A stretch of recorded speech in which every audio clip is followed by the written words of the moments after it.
kesempatan untuk mengambil foto pelatihan ini. Para wartawan dipersilakan kembali ke tempat masing-masing.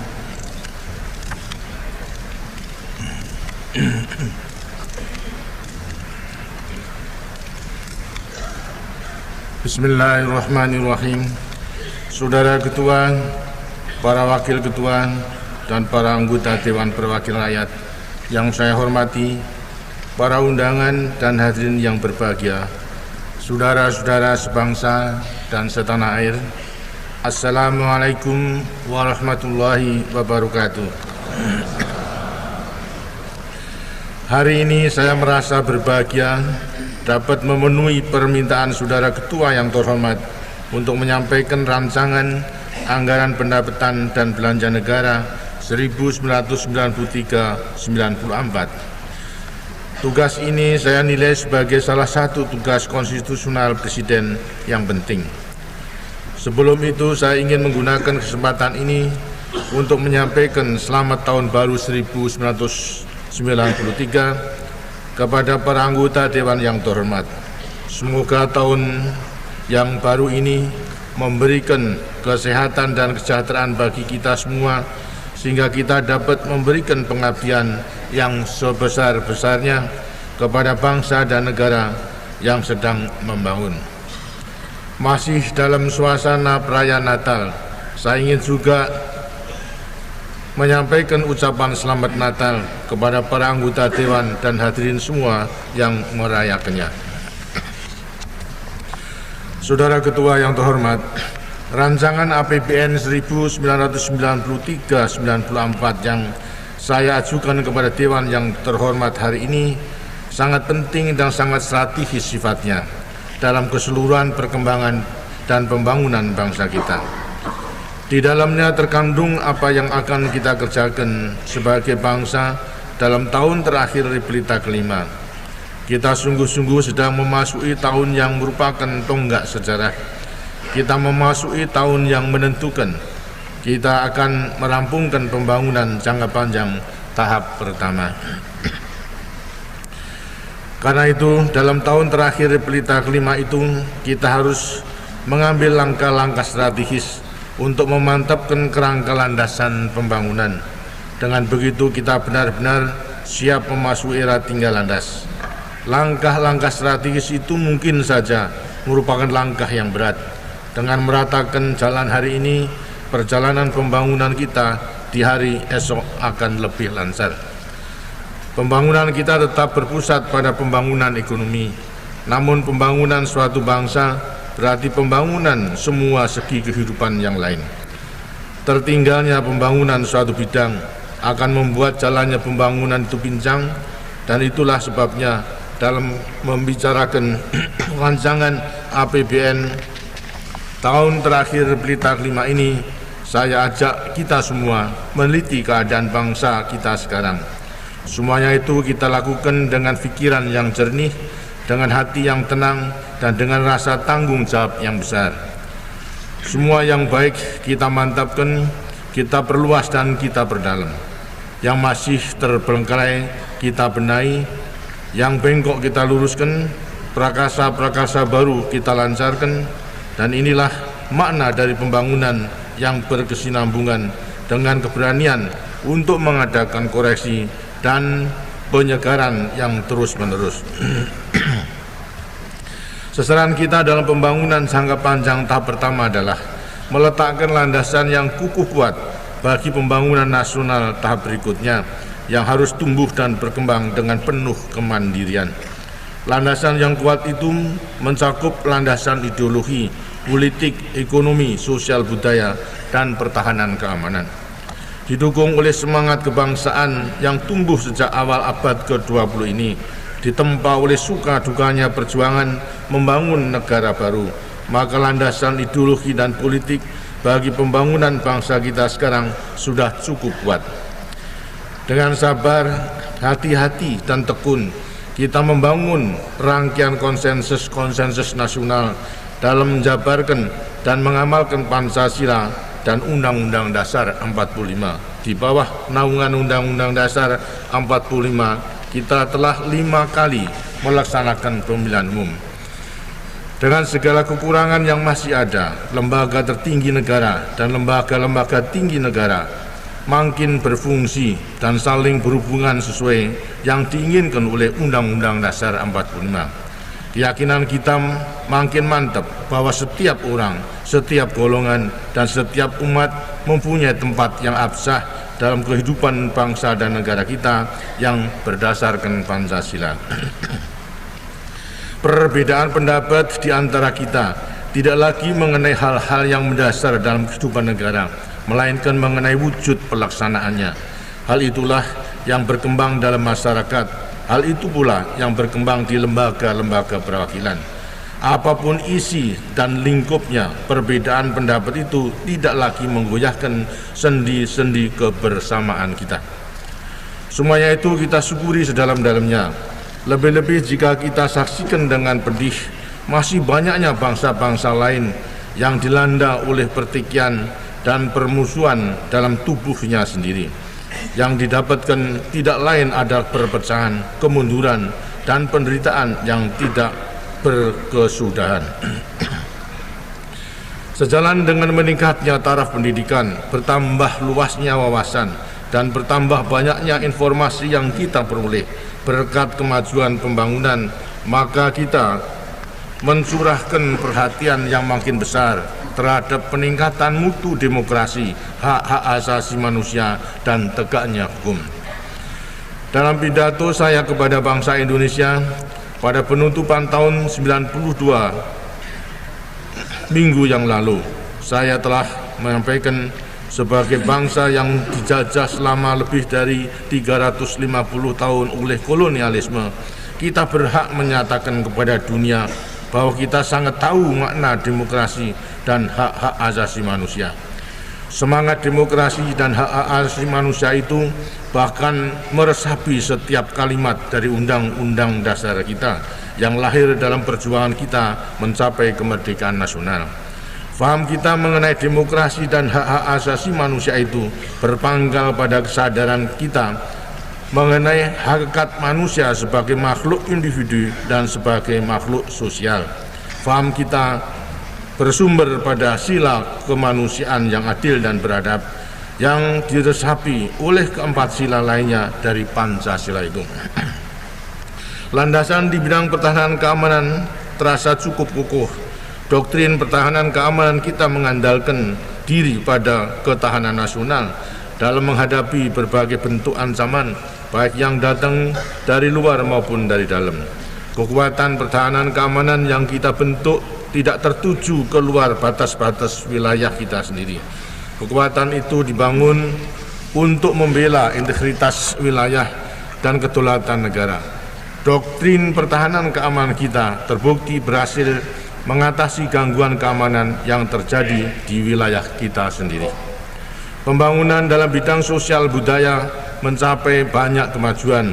Berbagai golongan dalam masyarakat kita yang majemuk ini terbukti menunjukkan toleransi yang tinggi satu sama lain.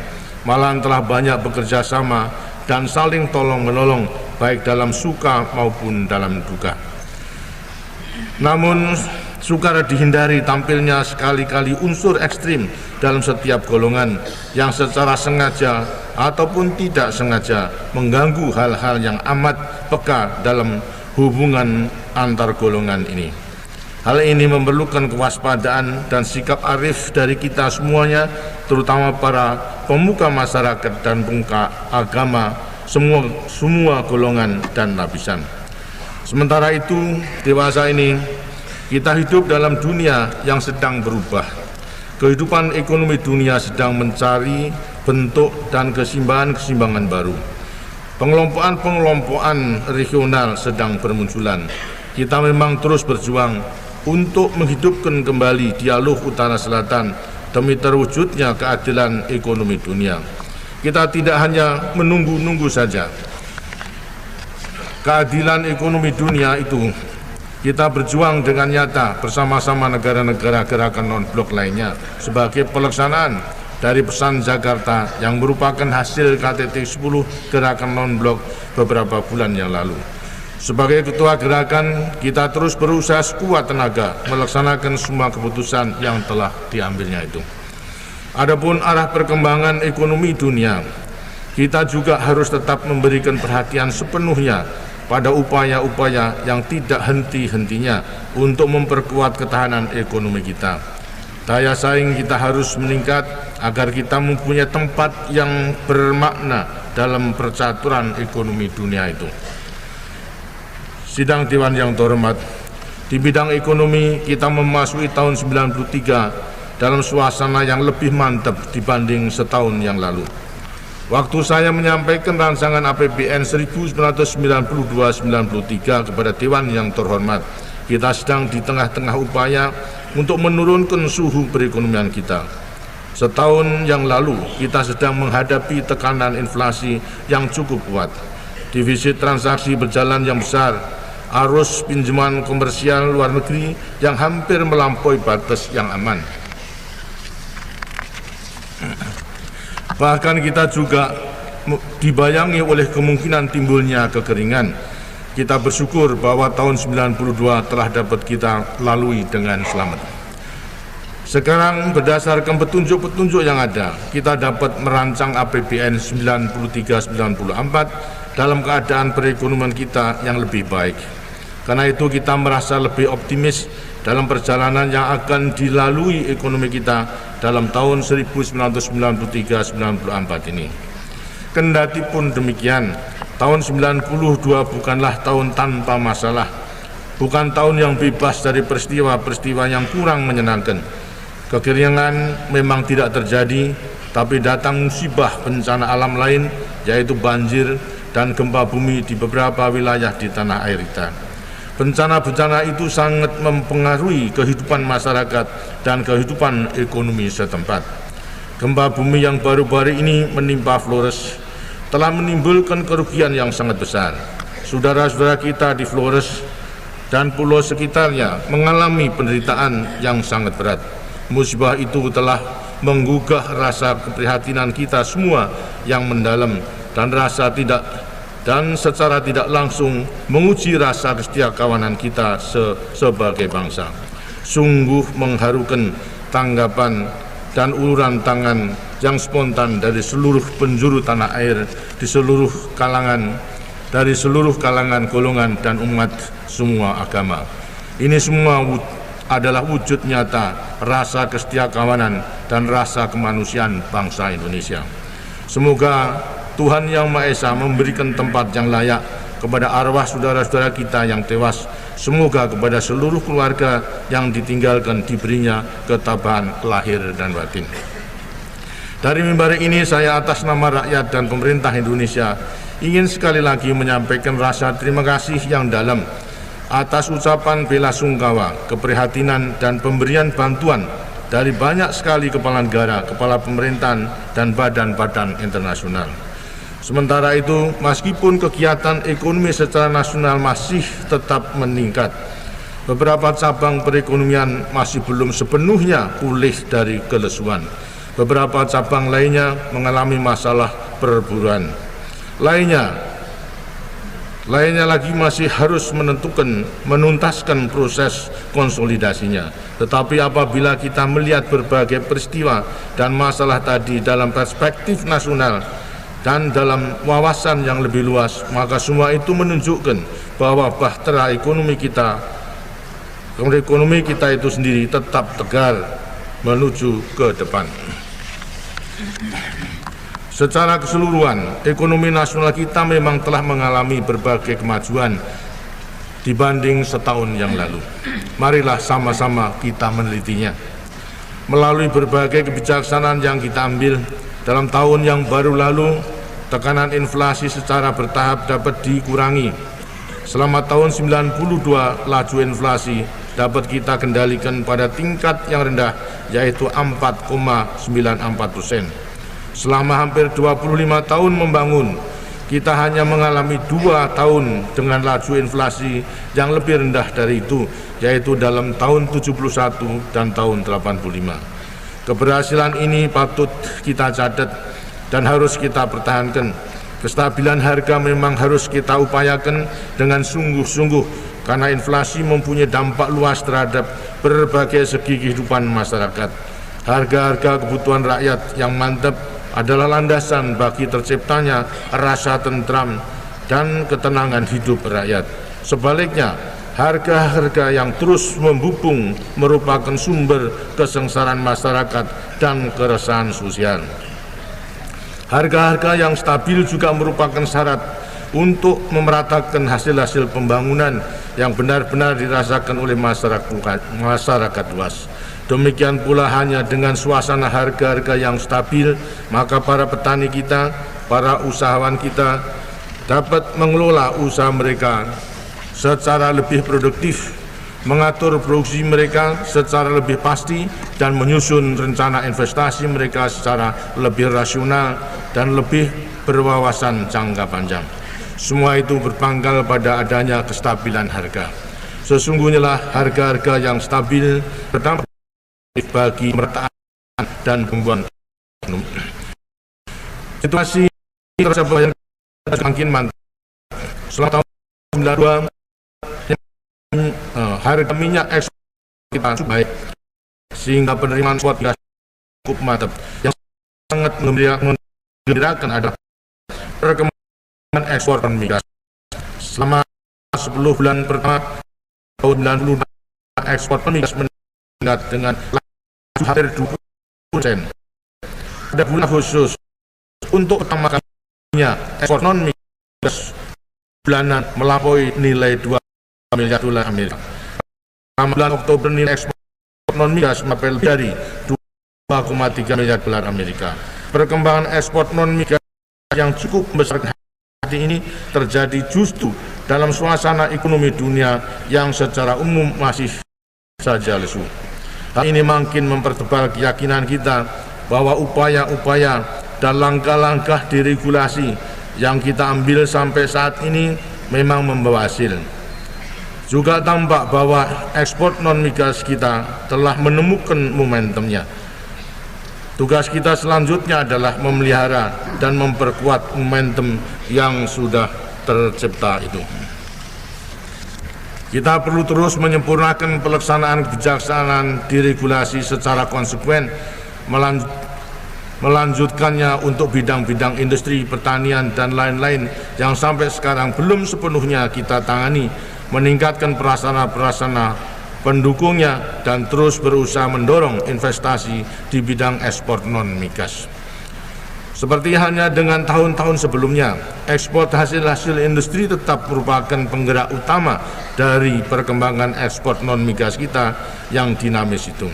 Perkembangan ekspor non-migas kita di waktu-waktu mendatang sungguh akan tergantung pada keberhasilan kita dalam membangun industri dalam negeri yang efisien, produktif, dan benar-benar mampu bersaing di pasaran dunia, termasuk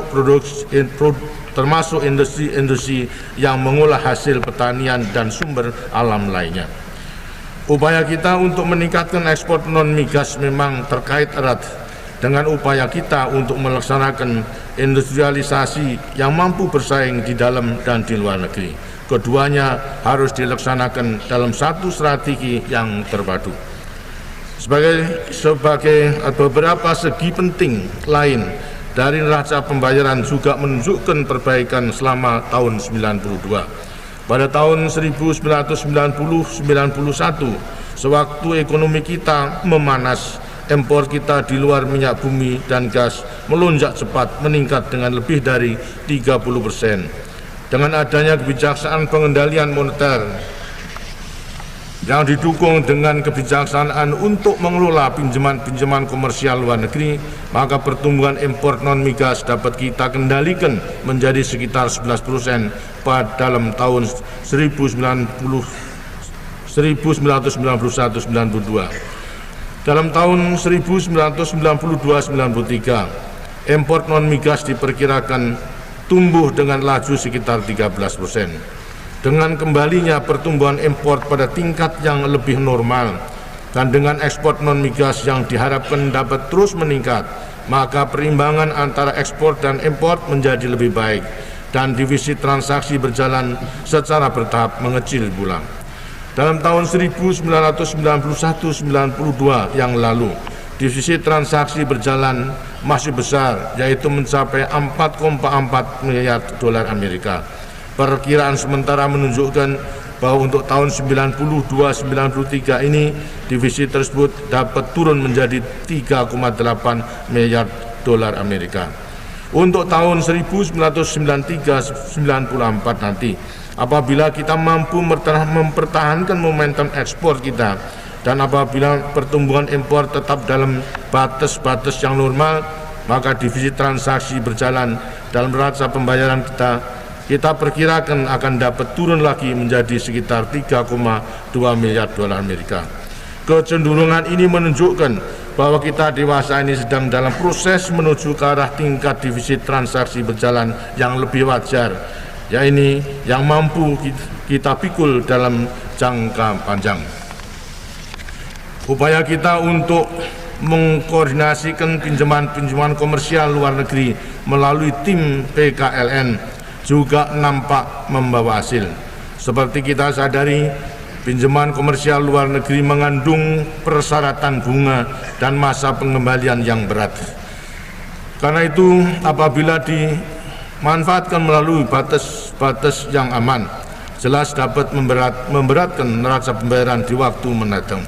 Selama beberapa tahun yang lalu, pinjaman komersial luar negeri meningkat sangat cepat. Tetapi selama tahun 92, perkembangannya mengarah pada kestabilan dan tidak menunjukkan pelonjakan-pelonjakan yang mengkhawatirkan. Namun dalam masalah ini, kita sama sekali tidak boleh meninggalkan kewaspadaan dan sikap berhati-hati. Sebab apabila pinjaman komersial melonjak dengan cepat, maka situasi ekonomi kita di dalam dan di luar negeri akan berubah dengan cepat pula.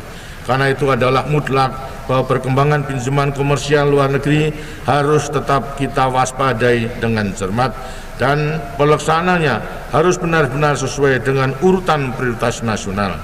Dalam pada itu, cadangan devisa kita terus meningkat yang sekarang mencapai lebih dari 11 miliar dolar Amerika.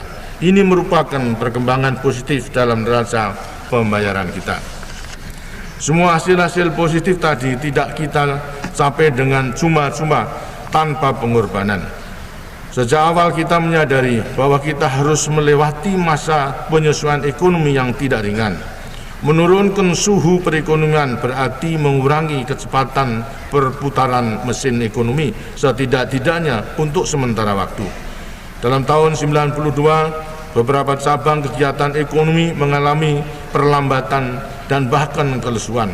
Namun di banyak cabang kegiatan ekonomi yang lain, irama kegiatannya tetap memadai dan beberapa di antaranya justru meningkat terus. Ekspor non-migas masih tetap kuat. Produksi hasil-hasil industri terutama yang dipasarkan untuk ekspor tetap berkembang dengan baik. Karena curah hujan yang cukup, maka produksi tanaman pangan ternyata juga baik. Dalam tahun 92 produksi padi diperkirakan naik dengan lebih dari 5%, sedangkan dalam tahun 91 yang lalu mengalami kemerosotan sebagai akibat dari kekeringan di beberapa daerah penghasil. Dalam pada itu nilai proyek-proyek IMDN yang disetujui selama tahun 92 menurun dibanding tahun sebelumnya, tetapi nilai totalnya tetap memadai. Dan apabila dilaksanakan maka akan mampu mendukung kegiatan ekonomi di waktu-waktu mendatang. Sementara itu nilai proyek-proyek PMA yang disetujui dalam tahun 92 ternyata lebih tinggi dibanding tahun 91.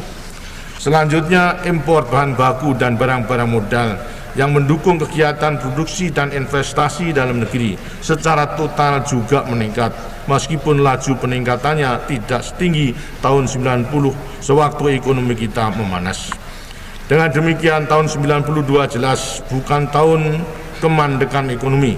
Tahun 92 adalah tahun penyesuaian yang diiringi pertumbuhan ekonomi yang memadai. Saudara Ketua, para Wakil Ketua, dan anggota Dewan yang saya hormati, Dengan kembali normanya suhu perekonomian, maka tugas kita selanjutnya mencakup dua hal. Yang pertama adalah mengkonsolidasikan situasi stabil yang telah dicapai itu. Dan yang kedua adalah terus memperkuat kemampuan perekonomian kita agar dapat melaju lebih cepat tanpa menimbulkan lagi pemanasan suhu ekonomi. Kita ingin tumbuh dengan laju yang cukup tinggi dalam suasana yang stabil. Mengenai konsolidasi ekonomi, maka yang paling penting adalah keteguhan hati kita untuk tetap memegang prinsip-prinsip dasar pengelolaan ekonomi makro yang sampai sekarang terbukti mampu menghasilkan kestabilan ekonomi. Dalam berbagai kesempatan, saya tidak jemu-jemu menyebutkan hal ini, karena kestabilan ekonomi makro adalah prasyarat yang mutlak bagi keberhasilan apapun yang kita lakukan di setiap bidang kegiatan ekonomi. Pengalaman yang sangat pahit dari negara-negara lain yang telah memberikan banyak pelajaran mengenai hal ini. Karena itu kebijaksanaan anggaran negara harus tetap didasarkan pada disiplin anggaran berimbang dan dinamis. Juga penting sekali kita tetap pegang teguh prinsip kehati-hatian dalam melaksanakan anggaran pendapatan dan belanja negara. Demikian pula kebijaksanaan moneter harus selalu dilaksanakan serasi dan saling menunjang.